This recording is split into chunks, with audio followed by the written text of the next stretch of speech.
Comedy piece.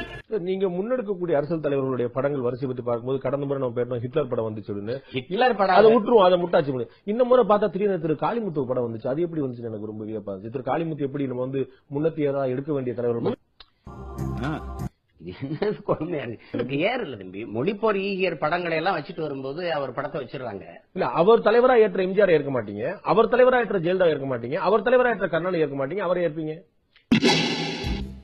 மாட்டுநாடா மானஸ்த ஓ பன்னீர்செல்வம் வந்து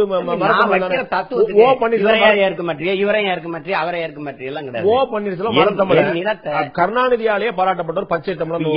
எல்லாரையும் ஏத்துக்கிட்டு இருக்கணும். நான் உங்களுடைய சித்தாந்தத்தை தெளிவுபடுத்த முயற்சி பண்ணிக்கிறேன். நான் வந்து கன்வின்ஸ் ஆகி நான் சீமானுக்கு ஓட்டு போறதுக்கு முன்னாடி நான் தெளிவோட தான் ஓட்டு போறேன்னு புரிஞ்சுக்கொள்ள நினைக்கிறேன். நான் நினைக்கிறேன் ஓ பன்னீர்செல்வம் பச்சை தமிழன் கருணாநிதி சொல்றார்.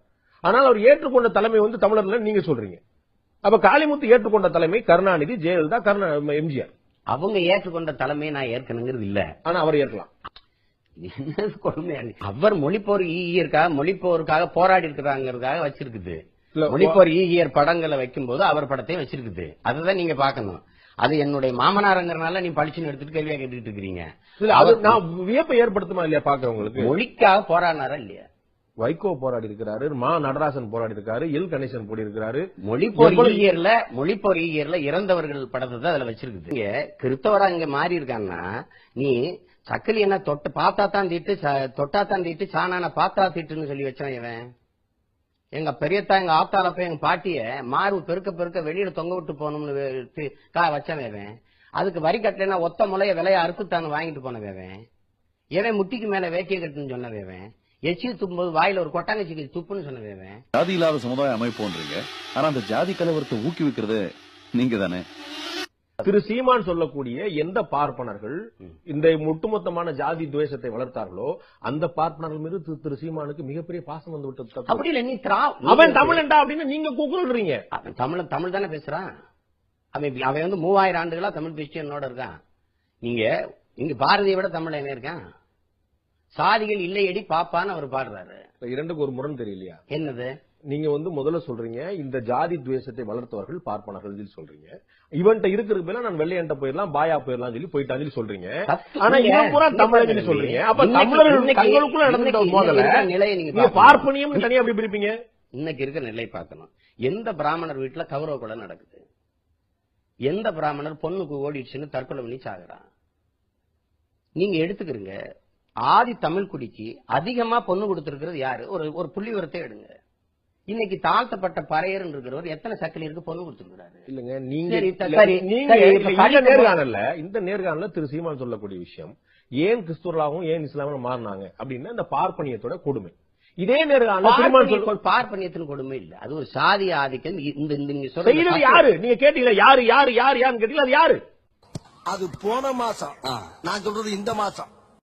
வந்து ஆரியர்கள் கிடையாது, வந்தேரிகள் கிடையாது, 3000 வருஷமா என் கூட இருக்கான்னு சொல்லி சொல்ற. என்ன சொல்றீங்க? வாய்மொழியாவும் தாய்மொழியாவும் தமிழே பேசுறான், அவன் என்னுடைய ஆளுன்னு சொல்லி சொல்றீங்க. இப்படி செஞ்சாலே முளை அறுத்துறேன்னு சொன்னானே, விலை அறுத்துறேன்னு சொல்லி சேலை கட்டக்கூடாதுன்னு சொன்னானே, இதெல்லாம் யாருன்னு கேட்டீங்களா? அவன் யாரு? நீங்கள் தான் சொன்னீங்க. அவன் தான் இந்த மத மாற்றத்துக்கு காரணம். அவன் யாரவன் பார்ப்பனன்னு நீங்க சொல்றீங்க. பின்னாடி அப்படியே வந்தா வாய்மொழியாகவும் தாய்மொழியாகவும் வீட்லயும் வெளியிலயும் தமிழ் பேசுறவன் பார்ப்பன, அவன் எப்படி பிராமணன் வந்து வெளியாகும்? 3000 வருஷமா என் கூட இருக்கிறான், அவனும் தமிழ் தான் சொல்லி சொல்றது நீங்க. தமிழ்நாட்டுல தெலுங்கரும் கன்னடரும் முதலமைச்சர் ஆக முடியாது. தமிழ்நாட்டுல முஸ்லீம்களும் கிறிஸ்டியன்களும் முதலமைச்சர் ஆக முடியுமா? தமிழர் தானே. மதம் வந்து இப்ப மதம் வந்து மாறிக்கொள்ளக்கூடியது தம்பி, நீங்க புரிஞ்சுக்கிற மாட்டேங்கிறீங்க. இல்ல, நான் என்ன கேட்கிறேன் திரு சீமான், கொற்றவை, மால், முருகன், அருகன், இந்திரன் இவர்கள் எல்லாருமே தமிழர் தெய்வங்களாக தமிழர்களுடைய நூல்கள் அடையாளம் காணப்பட்டிருக்கிறாங்க. தமிழருடைய இந்து தெய்வங்களாக அல்ல, நான் இந்து மதத்தை மறந்துறேன், அது விட்டுருங்க. தமிழர் தெய்வங்களாக அடையாளம் காணப்பட்ட இந்த 5 பேரையும் இந்துக்கள் அல்லாமல் வேறு எவர் தன்னுடைய தெய்வமாக தமிழுடைய தெய்வமாக ஏற்பார்? இது எங்க கட்சியில நிறைய இஸ்லாமிய கிறிஸ்தவ பிள்ளைகள் ஏற்றுக்கொண்டுதானே வராங்க. பொங்கலை பொறுத்தவரை அது இஸ்லாமிய வழிபாடுகளுக்கு உகந்ததல்ல, நேர் எதிரானது. குறிப்பாக பொங்கல் என்று சொன்னால் அதை தமிழர் திருநாள் என்று வார்த்தையை மாற்றியிருக்கிறார்கள். அது இந்துக்களுடைய வழிபாடு என்று சொன்னால் நம்மளாம் முஸ்லீம்னு விலகிடுவாரு. ஆனா தமிழர் திருநாள்ன்ற வார்த்தையை போட்ட உடனே நம்மளும் தமிழர்கள் தானே, தமிழனா இருக்கிற எல்லாரும் செய்ய வேண்டிய காரியம் தான் என்று இந்த வார்த்தையினுடைய விபரீதம் புரியாம அதனோடு சேர்ந்து பங்கெடுத்து பெரிய இறைவனுக்கு இணை கற்பிக்க பாவத்தில் சில முஸ்லிம்கள் விழுந்து கொண்டிருக்கிறார்கள். எனவே இது சூரியனை பகவான் என்கிறார்கள். அது இஸ்லாத்திலே இறைவனுக்கு பிடிக்காத இணை கற்பிக்கிற பெரும்பாவம் என்பதை விளங்கிக் கொள்ள வேண்டும். அது மட்டும் இல்லாமல் அரசாங்கத்துடைய சார்பில் தமிழகத்திலே கடந்த திமுக ஆட்சியின் பொழுது சமத்துவ பங்கல் அரசு நிறுவனங்களில், அரசுடைய பள்ளிக்கூடங்களில், கல்லூரிகளில், இன்னபிற அரசு அலுவலகங்களில் சமத்துவ பொங்கல் கொண்டாட வேண்டும் என்று சொல்லி ஒரு அறிவிப்பை வெளியிட்டார்கள். அதனுடைய பின் தொடர்ச்சியாக தற்பொழுதும் அந்த அறிவிப்பு வெளியிடப்பட்டிருக்கிறது. எல்லா இடங்களிலும் சமத்துவ பொங்கல் கொண்டாடுங்க, அது எந்த பேரை வச்சுக்கிட்டாலும் சரி, சமத்துவமான பொங்கல் அதுக்கு வார்த்தையை வச்சுக்கிட்டாலும் இஸ்லாத்தின் பார்வையில் அது சிறுக்கான காரியம். இறைவனுக்கு பிடிக்காத, இறைவனுக்கு பெரும் கோபத்தை தருகிற, இறைவனை விட்டு விட்டு இன்னொருவரை இறைவனுடைய படைப்பை வணங்கி வழிபடுகிற ஒரு பாவத்தின் வெளிப்பாடுதான். எனவே அவர்கள் கொண்டாடட்டும், அது அவர்களுடைய பண்டிகை, அவர்கள் திருவிழா என்று நினைக்கிறார்கள், அதிலே நாம குறுக்கிட வேண்டிய தேவையில்லை. ஆனால் முஸ்லிம்களை பொறுத்தவரை நாம் இப்படித்தான் இருக்க வேண்டும் என்று கற்றுத்தரப்பட்டு விட்டதற்கு பிறகு அதற்கு மாற்றமாக செய்வது நாளை மறுமை வாழ்க்கையை பாழாக்கிவிடும். குறிப்பாக பள்ளிக்கூடங்களில், கல்லூரிகளில் மாணவ மாணவியர்களை எல்லாம் இதில் பங்கேற்குமாறு அழைப்பு விடுக்கிறார்கள். சில பள்ளிகளில் இன்றைக்கு செய்திருக்கிறார்கள், இன்னும் சில பள்ளிகளில் வரக்கூடிய நாட்களில் செய்வதாக அறிவித்திருக்கிறார்கள். அது என்றைக்கு நம்முடைய குழந்தைகள் படிக்கிற பள்ளி கல்லூரிகளாக இருந்தால் என்றைக்கு அதை நடத்துவதற்கு திட்டமிட்டிருக்கிறார்களோ அந்த தினத்தில் நம்முடைய குழந்தைகளை அந்த நிகழ்ச்சிக்கு அனுப்பாமல் தவிர்த்துக் கொள்வது அவர்களுடைய ஈமானை பாதுகாப்பதற்கு வழிவகுக்கும். அல்லாஹ் ரப்பல் ஆலமீன் அதன்படி பேணி நடக்கிற நன்மக்களாக நம் அனைவரையும் ஆக்கி அருள்வாங்க. எங்கள் மூதாதைன்னு ஏற்கிறாங்க. அப்ப நான் தமிழர்னு சொல்லும் போது, தமிழர் என்பது ஒரு முகவரி என்பது போல ஜாதி என்பது ஒரு முகவரி தானே, மதம் என்பது ஒரு முகவரி தானே. இது மட்டும் எப்படி தமிழர் என்பதில் பெருமை கொள்ளலாம், பிராமணன் என்பதிலோ தேவர் என்பதிலோ பெருமை கொண்டா அது வெறியா எப்படி மாறுது? ஜாதியால பிரிஞ்சு கிடக்கான ஏன் சண்டை வரீங்க? அப்ப மொழியால பிரிஞ்சு கிடக்கா இன்னொருத்த சொல்லலாம்ல? இல்ல ஒரு இந்த சமூக பிளவுங்கிறது சாதி மதம் தான் தமிழர்களை கூர் பிரிக்கிற பெரிய கொடுமையான சக்தியா இருக்குதுங்கிறத நம்ம பாக்குறோம். அப்படியே இன்னொருத்தர் இந்தியாவை பிரிக்கிற சக்தியா அந்த மொழி தான் இருக்குன்னு சொல்லி சொல்லுவார்ல.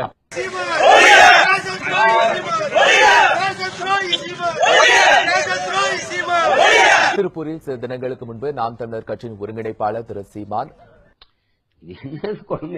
மன்னர் திருமலை நாயக்கர் பற்றியும் வீரபாண்டிய கட்டபொம்மன் பற்றியும் தெளிவாக பேசியதாக கூறப்படுகிறது. இதற்கு எதிர்ப்பு தெரிவித்து தேனி ஸ்டேட் பேங்க் திடலில் திரண்ட 6000க்கும் மேற்பட்டோர் சீமானை கண்டித்து கோஷங்கள் எழுப்பினர். இதில் பேசிய இந்து மக்கள் கட்சியின் அர்ஜுன் சம்பத் தெளிவாக பேசிய சீமான் கட்சியான நாம் தமிழர் கட்சியின் அங்கீகாரத்தை ரத்து செய்ய வேண்டும் என தெரிவித்தார். சீமான் கைது செய்யப்பட வேண்டும், நாம் தமிழர் இயக்கத்தை தடை செய்ய வேண்டும்.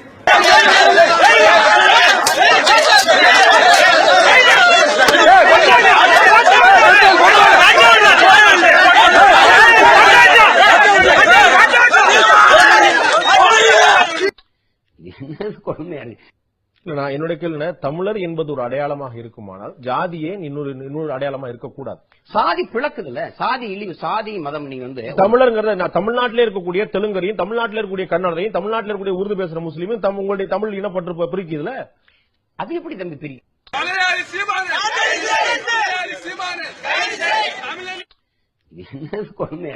நீங்க சேகுவாராவை உங்களுடைய முன்னுதாரணமா எடுக்கிறீங்க, நீங்க ஒரு ஹிட்லரை உங்களுடைய பதாகைகள்ல வைக்கிறீங்க, வெளிநாடு, வெளி மாநிலம், வெளிமொழி, மற்ற இடத்துல இருக்கக்கூடிய உங்களுடைய முன்னுதாரணமா இருக்கிறீங்க.